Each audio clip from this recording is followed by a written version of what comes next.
वो जहर देता तो सबकी नजर में आ जाता, सो ये किया कि हमें वक्त पर दवाएं न दी। सभापति महोदय, मैं तो वित्त मंत्री जी से पूछना चाहता हूं आपके माध्यम से, शायद उन्हें पता भी ना हो कि एक छोटी सी गाड़ी और एक छोटे से फ्लैट का ईएमआई भरने के बाद इस देश का एक गरीब इंसान जब अपने बच्चों की फीस भरने के बारे में सोचता है तो उसे कितनी खुशियों का गला घोंटना पड़ता है। शायद उनको पता भी नहीं है कि फसल बेच करके बिटिया की शादी का सपना सजाने वाला किसान जब अपनी फसल बर्बाद देखता है तो कितनी रातें सो भी नहीं पाता है। सभापति महोदय, शायद वो कभी इस पीड़ा को समझ ही नहीं पाएंगी कि परिवार के किसी एक सदस्य को कैंसर जैसी बीमारी हो जाए तो घर और जमीनें गिरवी रख उठती हैं लेकिन इलाज नहीं हो पाता। सभापति महोदय, कि शायद आपको पता ही नहीं है कि गृहस्थी चलाने वाली एक गृहिणी की मुश्किलें क्या क्या होती हैं। आपने कभी सोचा भी नहीं होगा कि जब वो किचन में सब्जी बनाने के लिए कढ़ाई में तेल डालती है तो उसके साथ उसके आंसू भी गिरते हैं। सभापति महोदय, 18 अगस्त 2015 आरा का बिहार का ऐतिहासिक मैदान, सजा हुआ मंच, हजारों की भीड़ और सामने खड़े हुए देश के प्रधानमंत्री का भाषण।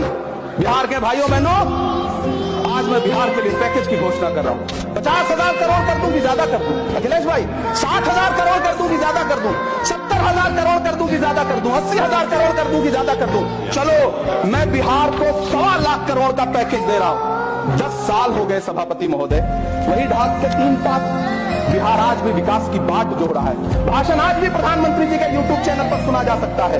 जो झूठ बोल के वो जहर देता तो सबकी नजर में आ जाता, सो ये किया कि हमें वक्त पर दवाएं न दी। सभापति महोदय, मैं तो वित्त मंत्री जी से पूछना चाहता हूं आपके माध्यम से, शायद उन्हें पता भी ना हो कि एक छोटी सी गाड़ी और एक छोटे से फ्लैट का ईएमआई भरने के बाद इस देश का एक गरीब इंसान जब अपने बच्चों की फीस भरने के बारे में सोचता है तो उसे कितनी खुशियों का गला घोंटना पड़ता है। शायद उनको पता भी नहीं है कि फसल बेच करके बिटिया की शादी का सपना सजाने वाला किसान जब अपनी फसल बर्बाद देखता है तो कितनी रातें सो भी नहीं पाता है। सभापति महोदय, शायद वो कभी इस पीड़ा को समझ ही नहीं पाएंगी कि परिवार के किसी एक सदस्य को कैंसर जैसी बीमारी हो जाए तो घर और जमीनें गिरवी रख उठती हैं लेकिन इलाज नहीं हो पाता। सभापति महोदय, कि शायद